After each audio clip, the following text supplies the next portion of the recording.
Dynamic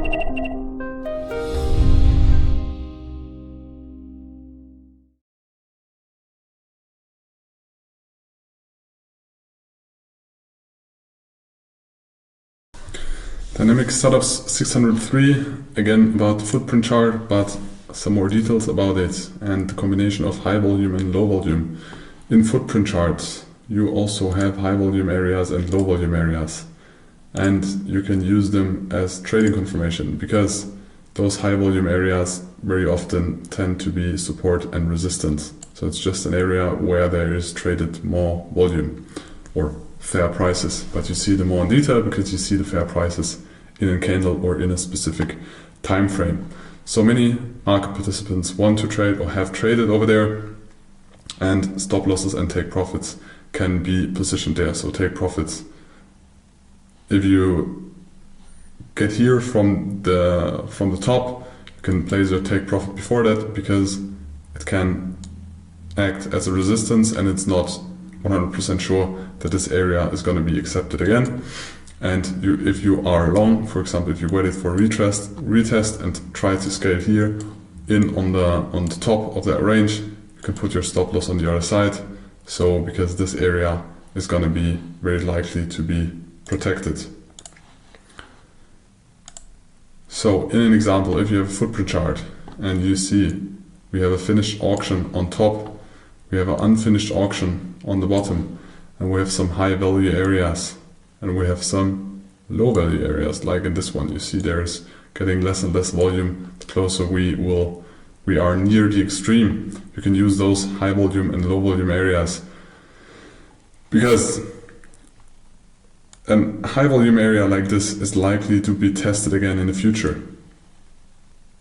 The unfinished auction on the bottom is likely to be taken out and we have a strong high, so you can use this to scale into positions, but the entry of positions you prefer in low volume areas. So in low volume areas like this one, you can see it also in the footprint chart, you can look for short trades and then place your stop loss above a high volume area because that high volume area is most likely going to be, or the likelihood of that area as being protected is higher, and you can look for entries in low volume areas. So you can look for an entry if you would like to scale in short because you want to make a take profit below this unfinished auction or double bottom. Double bottoms are most of the time just short-term reversal signs. They're most of the time not long-term. So at some point they will be tested again and you have a strong high, and then you look for options to scale in short. You can try to scale in short at this area and put your stop loss above the high volume profile, or you can try to scale in here and put your stop loss above the high volume area above. So it is above here.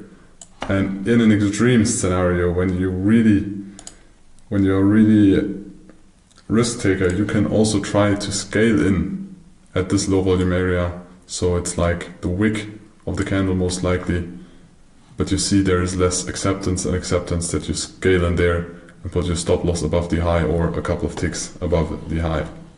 And then you have a very good risk to reward to take out that low.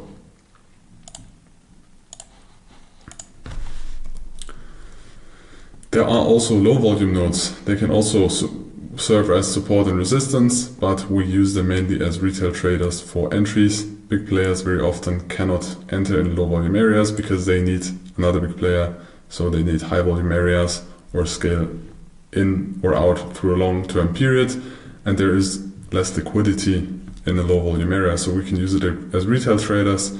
But if big participants are not willing to trade there, which they are not because otherwise it would be a high volume area, we can use this to our advantage. So low volume areas are sometimes often traded through aggressively because the big players are not there, and we can use this as small retail traders for our advantage. So they can be turning points because we are in an extreme and we are looking for further balance, like down here, or the area where there's more volume traded. We want to get back into here, and if we pop up like here, then we can try to short this again. For example, if you don't scale in here aggressively, but you see that we get back and we have a finished auction on top, then you can look for continuing short trades. So we had this example already, but it just applies the same logic as I already explained in the slide before. You try to short in the low volume areas and then protect your stop. You can also shorten the extreme over there and make you have a take profit down here or even further down, and you always protect your positions with stop losses above the high volume areas.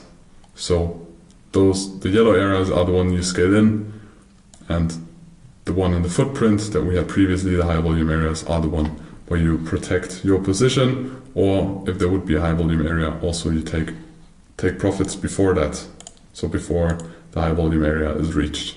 Hope you understood it and you implement it in your trading decisions.